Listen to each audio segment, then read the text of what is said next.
morning, guys. Happy Tuesday. Today is December 8th, and this is your video lesson for today. We started a new story yesterday called This Is Your Life Cycle with special guest Dahlia the Dragonfly. The author is Heather Lynn Miller and is illustrated by Michael Chesworth. So you should have read through this yesterday on Canvas. We're going to go through our vocabulary words, though.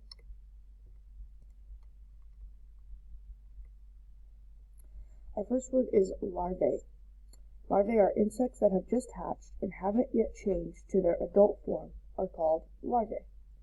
The yellow and black caterpillar larvae will grow into a beautiful butterfly. So the larvae is kind of like a baby version of a butterfly.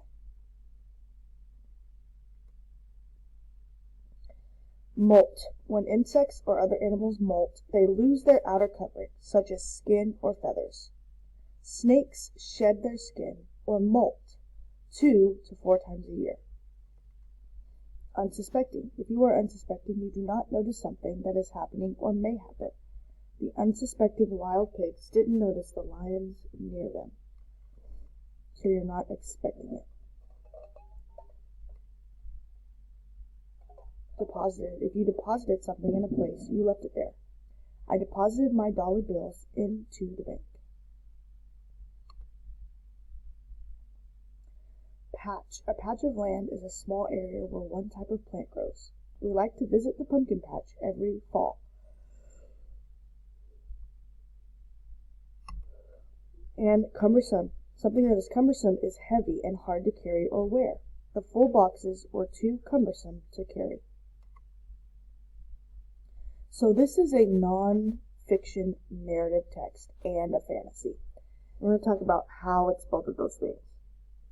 So it is a narrative nonfiction because it gives factual information. We are learning about a dragonfly's life cycle. So it's giving real information. But it's doing it in way of a fantasy, which is unrealistic. So like the animals are talking, the animal or the insects are kind of all on a game show, which that's not realistic, but the actual facts are the realistic part.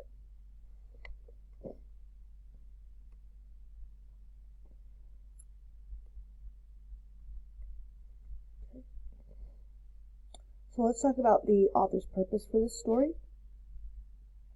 Remember, we have pie, so we're trying to persuade, inform, or entertain. Persuade, inform, or entertain. Okay, so remember, sometimes you can have two different types. So I would kind of say that the author is informing us, right? We have diagrams in the story which tell us about the dragonfly. It gives us facts about a dragonfly's life cycle, but it does it in an entertaining way. So I would say the author's purpose is to inform, but there's also a little bit of entertainment in the story. So we're going to go with inform and entertain. Alright, now we're going to move into math. I want to review a little bit of what we talked about yesterday in math. So on Canvas, you should have listened to The Ladder to Success, which is the beginning story of Brett and Abby and the beginnings of their ice cream shop. So all this week we are going to read a piece of Brett and Abby's story, and it'll create one big story about their journey through financial literacy. So yesterday we talked about human capital. So human capital is the skills and education that you have to get a job. So for example, somebody with a high school degree is not going to get as a high-paying job as someone with a college degree, okay? So the most important things here are a college education, graduating, the more skills that you have, and the more experience you have. That is your human capital. Labor is the work that you do, so the amount of work that you put in. The more work you do, the more you're going to get paid. Okay, and then we also talked about income. Income is money earned for working and money received for the sale of goods or property. So that was yesterday's lesson. I had a picture of the ladder activity, so it shows here at the bottom of the ladder, your ice cream server is going to be your high school student, and they're going to be making the least amount of money. And as you go higher on the ladder, these people have more education and they're getting paid more because they have the highest paying job. So remember, education and experience are very important for getting those higher paying jobs.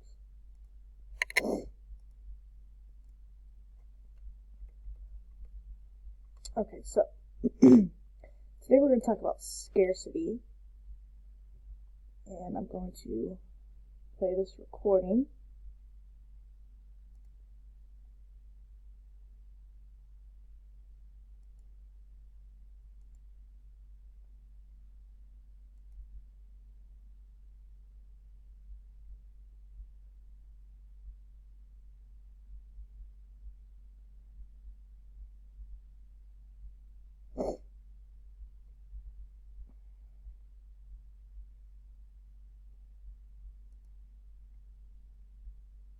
Abby and Brett is going to be about scarcity, and it is called Scarcity is Scary. So let's go ahead and get started.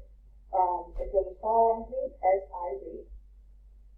Abby and Brett sold every cup of ice cream they made at the Critter Carnival. They felt it was a huge success because they took home $100 in their money box.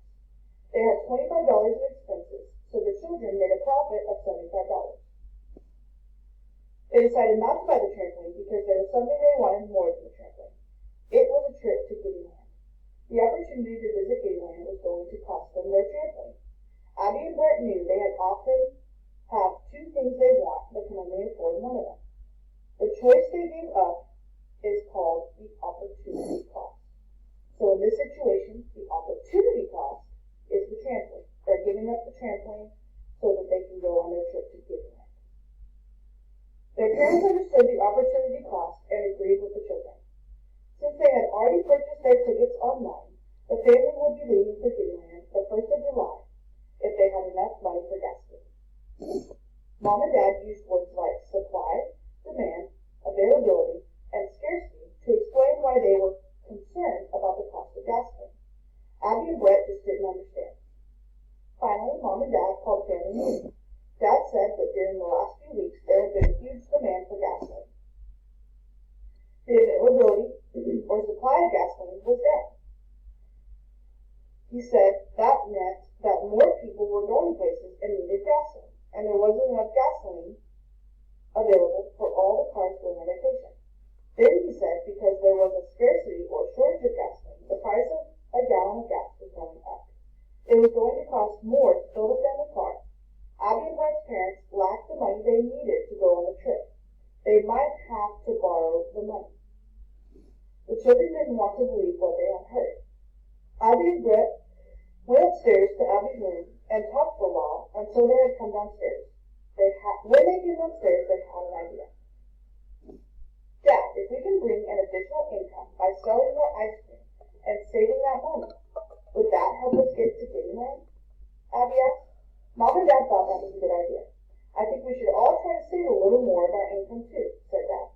With a little planning and some savings, the family was ready to leave on July 1st for their trip to Kittyland.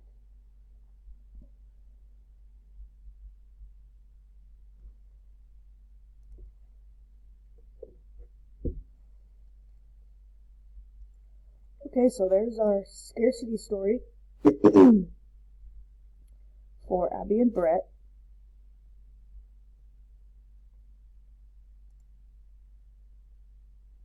Okay, so let's go over a few scarcity questions. So ranchers reported that the good weather has allowed the cows more time to eat pasture grass so that the cows are producing more milk. The number of families purchasing milk has decreased. Will the cost of milk increase or decrease? Okay, so the cows are producing more milk, but the number of families purchasing the milk has decreased. So there's not very many people purchasing the milk. So this is an example of when you have too much of something because people aren't buying it, you're going to decrease the price in hopes that people will start buying it. In this case, if you increase the price of milk, you're going to have even less people buying it. So they're not having very many families purchasing the milk. So you're going to decrease the costs, hoping that families will again start purchasing the milk. Okay. The second one, Matherly purchased 75 umbrellas to sell during the rainy season. Due to the drought, Mr. Matherly has only sold one umbrella in 5 weeks. Should Mr. Matherly increase or decrease the cost of his umbrellas? So he has a lot of umbrellas, and usually it's raining, but they have a drought, so not very many people are buying the umbrellas. So since there's not a lot of people wanting umbrellas, you need to convince them to buy some. So I want you to think about that for a second. Do you want your price to be higher, or do you want your price to be lower for people to want to buy the umbrella? If you said decrease, you are correct. You want to decrease the price. Remember, increase means get bigger, decrease means get smaller. You want to decrease the price so that more people will buy the umbrellas, since he's having trouble buying the umbrella. Florida is known for producing juicy, delicious oranges. This year, the weather was too cold and very few oranges survived the cold temperatures. More and more consumers want to buy oranges because they are full of vitamin C. Will the cost of the oranges increase or decrease? Okay, so there's not very many oranges. So this is a supply and demand example. There's not very many oranges, but there's a lot of people wanting to buy them. So if you don't have very many of something, but you have a lot of people wanting to buy them, then you are going to increase the price. Because those few that you do sell, you want to make money off of it. And you know people are going to buy it because people want to get the vitamin C. Okay, let's look at our star question. Bad weather destroyed most of the peaches on the peach tree in an orchard. This will have an effect on the price of the remaining peaches. Which statement best describes the effect on the price? Okay, so the peaches in the orchard were destroyed, so there's not very many peaches left. Okay, so So remember, when you don't have a lot of something, but people are still wanting to buy it, you're going to increase the price because there's still people wanting it, but you don't have the supply that you need. So the price will increase because there are more peaches available to buy. Okay, so are there more peaches available to buy?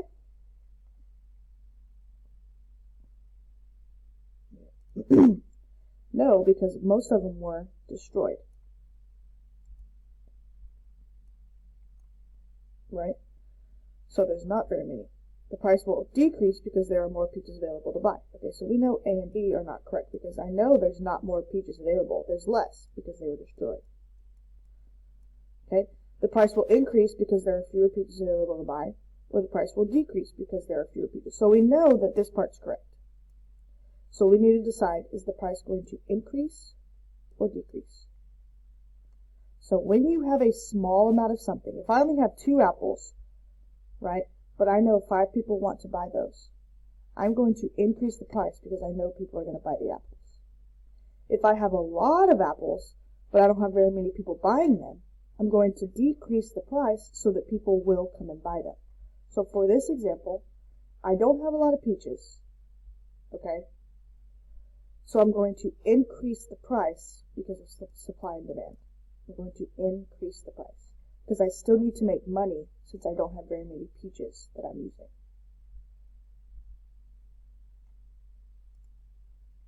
Okay?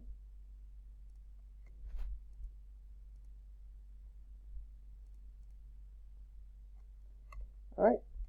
That's the end of our lesson today. Whenever you go into Canvas, if you want to listen to the scarcity story one more time, it is in Canvas. And you are going to be answering some scarcity questions.